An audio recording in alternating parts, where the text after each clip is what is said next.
Don't tell your sponsor about the struggle you have, the challenges you have, the problems you have until you have successfully solved these issues. Your sponsors are not your families and friends.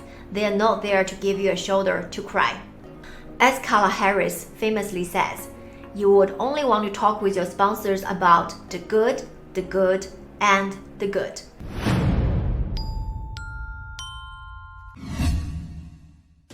Do you ever feel lost how to get a career sponsor and what to do with them as soon as you have one? In this video, I'm going to talk about how to attract a career sponsor and what to do with them so that they can help you to get the next career level and income growth you desire to have. So first things first, what is a career sponsor and what's the difference between a career sponsor and a mentor? To put it simple in a metaphor, a mentor is someone who teaches you how to dance, and a career sponsor is someone who will invite you to the party. It's great to have a mentor. They give you the guidance, listen to your issues, especially the issues you don't want to bring up with your colleagues or your direct manager. But if you want to power up your career to the next level, a sponsor is someone who you will need. The second mistake most people make is they don't have a sponsor. In a recent survey out of 1,000 employees, it showed that only 25% has a sponsor compared to 63% who had a mentor. Both sponsor and mentors are very helpful and they give you advices. But the biggest difference is the sponsor will put their political capital to see you succeed, and they will advocate for you when they see an opportunity. Attracting a sponsor was just one of the steps I did, moving up from the middle management to the top leadership role. If you want to get your next leadership promotion, I'd invite you to join me on my signature program, the 1% Academy, where I mapped out all the 6 steps you need to move to the top. You can find the link in the comment area or just text me, I'll send you the invitation. The next mistake is mixing role model with sponsor. A role model is someone you admire. They don't necessarily have the power or say on the table to push you to the next level of the corporate ladder. A research showed when looking for a sponsor, 49% of the women would find someone they either admire or someone they want to collaborate. This mismatch probably explained why so many people fail to find the real deal, a sponsor who can actually advocate for you. And this is a mistake I personally have made myself, talking to the wrong people for years. The next mistake is sponsor is not someone you go and get. Sponsor is someone you attract. Now you understand how important it is to have a sponsor. You don't just go about, okay, I know how important it is, let me go and get one. No, you don't do that. Think of sponsorship as an investment. Your sponsor will more likely to invest their own political capital on you when they know you, who you are, what you do, and what value and impact you create.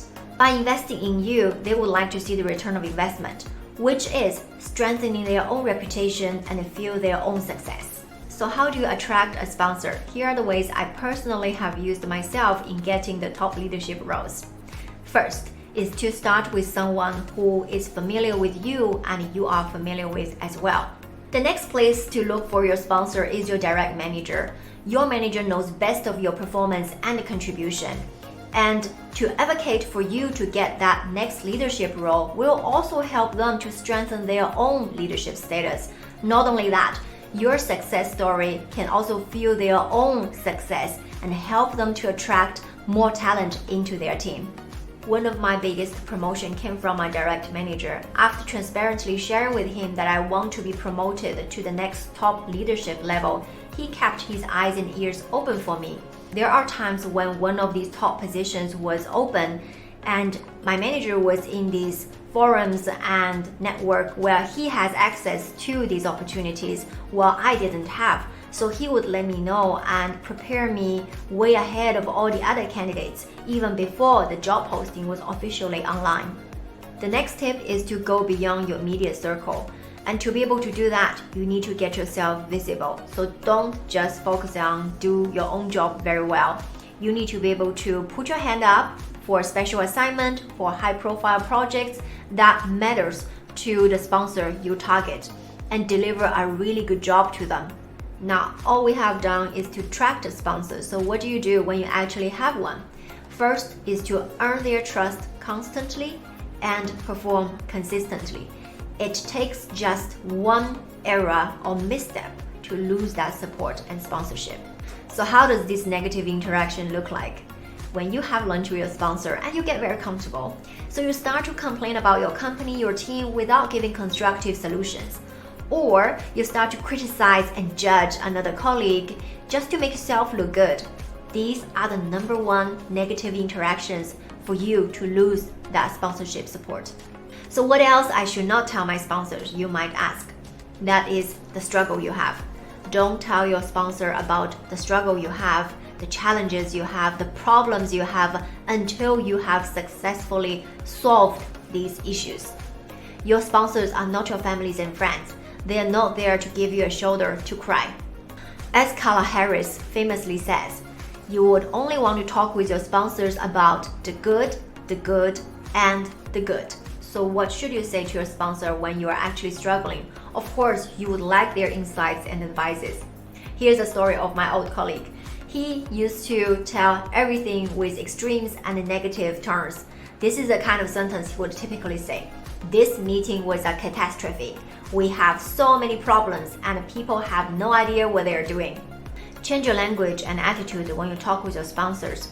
So instead of saying, this is a catastrophe, you can say instead, what we have learned from this experience is.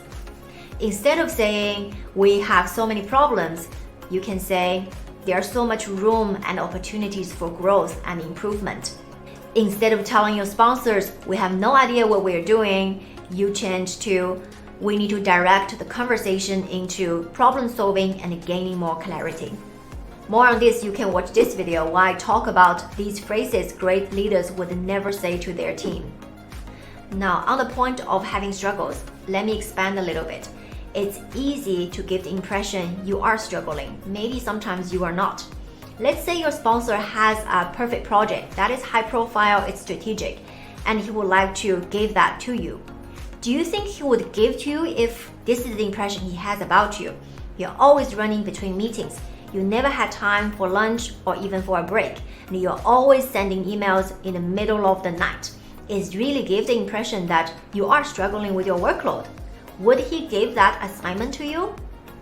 Of course, we all have struggles and bad days. When you are feeling negative, I'd recommend you to watch this video while I talk about how to lead when you're feeling negative. To attract a sponsor and to work with a sponsor has a lot to do with your influence. If you want to know your influence type, I have made a quiz. It's called What's Killing Your Power of Influence. By taking the quiz, you will understand your influence type. You'll get a customized report and know what to do with them. I will see you on the other side of the quiz.